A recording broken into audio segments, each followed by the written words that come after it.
Meus irmãos, que a paz esteja com todos vocês.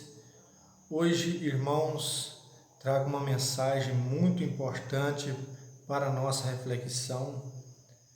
E quando abrimos aqui a nossa Bíblia no Evangelho de nosso Senhor Jesus Cristo, segundo escreveu Lucas, no capítulo 14, do verso 25 ao verso 33, nós vemos aqui as condições para ser um discípulo de Cristo. Ou seja, quando lemos esse texto, a palavra de Deus, a palavra de Cristo, ela nos mostra quais são as exigências necessárias para sermos um verdadeiro discípulo de Cristo. Lucas 14, verso 25, que diz assim: Grandes multidões o acompanhavam. Jesus voltou-se e disse-lhes: Se alguém vem a mim e não odeia seu próprio pai, mulher, filhos, irmãos, irmãs e até a própria vida, não pode ser meu discípulo. Quem não carrega sua cruz e não vem após mim, não pode ser meu discípulo. Quem de vós, com efeito, querendo construir uma torre, primeiro não se assenta para calcular as despesas e ponderar se tem como terminar? Não aconteça que, tendo colocado o alicerce e não sendo capaz de acabar, todos os que virem comecem a caçoar dele, dizendo: Esse homem começou a construir e não pôde acabar. Ou ainda, qual rei que, partindo para guerrear com outro rei, primeiro não se senta para examinar se com 10.000 homens poderá confrontar-se com aquele que vem contra ele com 20.000. Do contrário, enquanto o outro ainda está longe, envia embaixadores para perguntar as condições de paz. Igualmente, portanto, qualquer de vós que não renunciar a tudo quanto possui, não pode ser meu discípulo. Irmãos, esta é uma palavra que nos orienta e nos mostra quais são as exigências que o Senhor Jesus ele faz para aquele que quer fazer esse compromisso de seguir a Cristo. Veja que tais exigências são para que nós não venhamos a cometer um naufrágio na fé. Lá em 1 Timóteo 1,19, Paulo diz a Timóteo: guarda a boa consciência e a fé, as quais muitos deixaram e naufragaram na fé. Veja que aqui a palavra de Deus, ela começa orientando a cada um de nós que já fizemos compromisso com Cristo e aqueles que ainda o farão e que querem fazer, estão prontos para fazer esse compromisso com Cristo. Veja que aqui a palavra começa dizendo que todo aquele que vem a Cristo é necessário que ele aborreça pai, mãe, irmão, irmãs, filho, esposa e siga a Jesus. Veja que aqui a palavra de Deus não está dizendo que você tem que odiar a sua família, que você tem que desprezar a sua família, mas aqui a palavra de Deus está mostrando que a sua prioridade deve ser Cristo. Deve ser o reino de Deus. Quando você faz esse compromisso com Cristo, ele deve ser o primeiro na sua vida. Ou seja, ele deve estar à frente do seu pai, da sua mãe, do seu filho, da sua esposa, do seu irmão, da sua irmã. Nada pode estar em primeiro lugar na sua vida, ocupando o lugar de Cristo.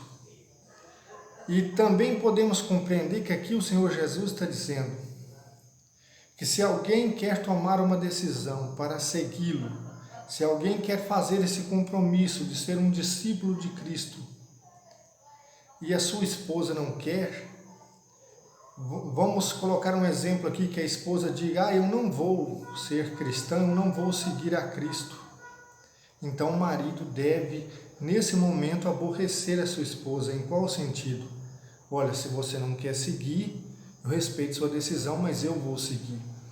Da mesma forma, o filho que toma essa decisão de seguir a Cristo e o seu pai, a sua mãe, os seus irmãos não o querem fazer, ele deve respeitar a decisão deles, mas nesse sentido ele aborrece a sua família, porque ele não vai ficar do lado da sua família, mas ele vai escolher a Cristo. Então ele coloca Cristo em primeiro lugar. E aqui você observa que o Senhor Jesus diz: quem não carrega a sua cruz e não vem após mim, não pode ser meu discípulo. Veja que a cruz era o instrumento mais doloroso e mais humilhante que os romanos usavam para martirizar ou condenar os seus condenados, matar os seus condenados. A cruz era o instrumento máximo de humilhação e de dor. Então Cristo está mostrando que todo aquele que tem esse desejo de segui-lo deve estar consciente de que a caminhada com Cristo, ao lado de Cristo, ir após Cristo, muitas das vezes é você pegar a cruz e seguir a Ele, ou seja, você vai passar por perseguições, você pode ter dores, sofrimentos. Veja que muitos cristãos no passado foram perseguidos, perderam seus bens, perderam famílias e ao fim perderam a própria vida por amor de Cristo. Então, mesmo que hoje nós estejamos gozando um tempo de paz, aparente paz, mas dias virão em que os verdadeiros discípulos de Cristo padecerão perseguições e até mesmo prisões e morte. Então, todos que querem se comprometer com Cristo, é preciso ter essa consciência de que Cristo deve estar em primeiro lugar e ele deve tomar sua cruz diariamente e seguir. Porque quando você observa e contextualiza aqui, Lucas capítulo 9, verso 57, a palavra diz assim: enquanto prosseguiam viagem, alguém lhe disse: eu te seguirei para onde quer que vás. Ao que Jesus respondeu: as raposas têm toca, as aves do céu têm ninho, mas o Filho do Homem não tem onde reclinar a cabeça. Veja que aqui o Senhor Jesus está dizendo que aquele que quer seguir a Ele deve ter consciência de que o próprio Cristo, no seu tempo aqui nesse mundo, ele não tinha onde reclinar a cabeça. Ou seja, ele não tinha essa segurança de um lar como nós temos. Ou seja, não é errado você ter um lar, não é errado você honrar a sua família. Não é isso que a palavra está dizendo aqui. Porque você vê que a orientação da palavra é que você honre pai e mãe, que você honre a sua esposa, que você honre os seus filhos, que os filhos honrem os pais. Mas o Senhor Jesus está mostrando que ele não tinha isso. Ele não tinha onde reclinar a cabeça, ao passo que as aves do céu têm ninhos, as raposas têm tocas, mas ele não tinha uma parada certa, porque a missão dele era fazer a obra de Deus. Então aquele que está seguindo a Cristo, que está se tornando um discípulo de Cristo, ele deve estar atento a isso. E veja que aqui mostra-nos que é uma decisão consciente. Por isso que de nada você adianta batizar uma criança ou tentar forçar uma pessoa a aceitar Jesus. Não adianta. A pessoa precisa de livre e espontânea vontade, tendo consciência do preço a ser pago, saber que Jesus pagou o preço máximo, mas que ele precisa renunciar a tudo quanto ele tem por amor a Cristo. Porque você observa que aqui em Lucas 9, 50 e 59, a palavra diz assim: e Jesus disse a outro: segue-me. E ele respondeu: permite-me ir primeiro enterrar o meu pai. E ele replicou: deixa que os mortos enterrem os mortos. Quanto a ti, vai anunciar o reino de Deus. A outro disse ainda: eu te seguirei, Senhor, mas permite-me primeiro despedir dos que estão em minha casa. Jesus, porém, lhe respondeu: quem põe a mão no arado e olha para trás, não é apto para o reino de Deus. Veja que ponto importante de compreendermos. Um diz para Jesus: eu te seguirei, Senhor, para onde o Senhor for. E o Senhor Jesus diz: vem, me siga, mas saiba que eu não tenho parada certa. A minha missão é fazer o reino de Deus, e aquele que se torna meu discípulo deve se portar dessa maneira. Então, na mesma hora, o homem diz: deixa primeiro que eu vá enterrar o meu pai. Veja que esta é uma desculpa, porque se o pai desta pessoa que dirigiu essa pergunta a Jesus, se o pai dele estivesse morto, ele não estaria ali. E segundo a gente sabe, naquele tempo, os judeus demoravam mais ou menos 1 ano até concluir o enterro de alguém, porque eles velavam e colocavam numa catatumba, depois, ao término de 1 ano, recolhia-se os ossos. Então, você observa que o intuito dessa pessoa era sair fora, porque após ele receber a resposta do Senhor Jesus e ver o peso que é se tornar um discípulo, ele desanimou. Então o Senhor Jesus diz a ele: deixa que os mortos enterrem os seus mortos. Isso é tanto num sentido espiritual, pessoas que estão mortas, estando vivas, estão mortas porque estão longe da presença de Deus, e pessoas que realmente estão mortas fisicamente. Quando você lê Lucas 15, você vê ali na parábola do filho pródigo, que o pai diz que o filho estava morto, mas reviveu, estava perdido e foi achado. E você vê que aquele rapaz, ele estava vivo. Porém, o pai diz ele estava morto e reviveu, porque quando o filho se afastou do pai e caiu na libertinagem, ele morreu, mas quando ele retornou, ele reviveu. Então, isso significa nos dois sentidos, de estar morto espiritualmente e morto fisicamente. Então você observa que aqui o Senhor Jesus ele coloca um ponto muito importante, porque outro disse que ia seguir a ele disse assim: deixa-me ir despedir dos que estão em minha casa. Veja que é mais uma desculpa quando vê a exigência de Jesus e a renúncia que o Senhor Jesus pede. Então ele logo arruma uma desculpa: deixa eu despedir primeiro da minha família. Então o Senhor Jesus aqui no verso 62 ele diz: quem põe a mão no arado e olha para trás não é apto para o reino de Deus. Veja que o arado ele segue um trilho, ele é puxado pelos bois. Mas veja que aqui o Senhor Jesus mostra-nos que no projeto da salvação, ele é o caminho, ele é quem nos conduz. Nós temos que manter no trilho, no caminho. Então, quando nós olhamos para trás, para as coisas dessa vida, nós corremos o risco de desfalecer, de nos deixar enganar e nos perder. Então, por isso ele diz, claramente, quem põe a mão no arado e olha para trás, não é apto para o reino de Deus. Veja que quem está puxando o arado são os bois. Então, o trabalhador ali, ele tem a obrigação de manter o arado na trilha. Veja que Jesus que é o autor e o consumador da fé. E nós precisamos segui-lo, ter ele como nosso alvo e não olhar nem para a direita nem para a esquerda, não olhar para trás, porque quando nós olhamos para trás, para as coisas dessa vida, nós saímos do caminho, nós deixamos o arado sair do trilho. Veja que em Lucas capítulo 8, aqui no verso,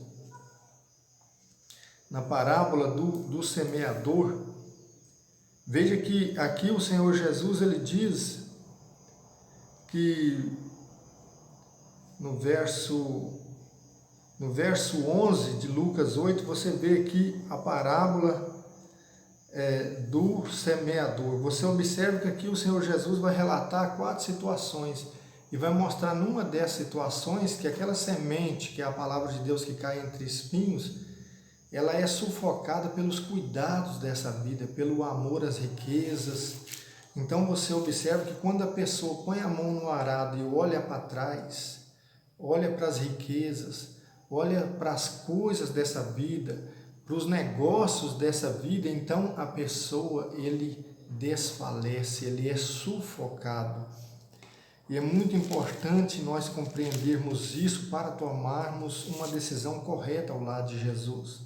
Porque quando você lê aqui em Lucas 14, verso 16, diz assim, na parábola do banquete, diz assim: mas ele respondeu: um homem dava um grande jantar e convidou a muitos. À hora do jantar enviou o seu servo para dizer aos convidados: vinde, já está tudo pronto. Mas todos unânimes começaram a se desculpar. O primeiro disse-lhe: comprei um terreno e preciso ir vê-lo, peço-te que me desculpes. O outro disse: comprei 5 juntas de boi e preciso experimentá-las, rogo-te que me desculpes. E o outro disse: casei-me e por essa razão não posso ir. Veja que nessa situação todos arrumam uma desculpa para não atender ao chamado de Deus, para não atender ao chamado para o banquete nupcial. Então veja que em muitas situações, como o texto de Lucas 9:57 nós vimos ali, muitas pessoas até creem no Evangelho de uma certa forma, mas quando tem noção das exigências, eles arrumam uma desculpa e saem. E é necessário deixar que essas pessoas realmente saiam, porque o Senhor Jesus, ele diz que aquele que põe a mão no arado e olha para trás, ele se torna inapto para o reino de Deus. E da mesma sorte ele diz aqui no capítulo 14, no verso 27, quem não carrega a sua cruz e não vem após mim, não pode ser o meu discípulo. E no verso 33 ele diz, igualmente, portanto, qualquer de vós que não renunciar a tudo o que possui, não pode ser meu discípulo, porque é preciso que haja uma renúncia total, é preciso que Cristo seja o centro na vida daquele que se torna o discípulo, para que ele seja bem sucedido nessa caminhada, porque uma vez que você é discípulo, você precisa seguir a Cristo. Se você for se deixar levar pelas coisas do mundo, olhando para trás, olhando para a vida passada, olhando para as coisas do mundo, você não vai conseguir manter-se no trilho, você não vai conseguir manter o arado no trilho. Você observa que aqui ele diz, semelhante ao homem que ia construir. Então é preciso que a pessoa, quando vai construir, ele se assente e calcule se ele tem como acabar. Porque não vem ele começar e depois os outros passam e digam, olha, esse homem começou a edificar uma torre e não terminou. E todo mundo começa a zombar dele.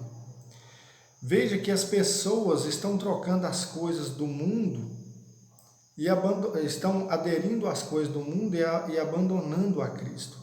Veja que aqui o Senhor Jesus está mostrando que tem um preço a ser pago, tem uma renúncia a ser feita.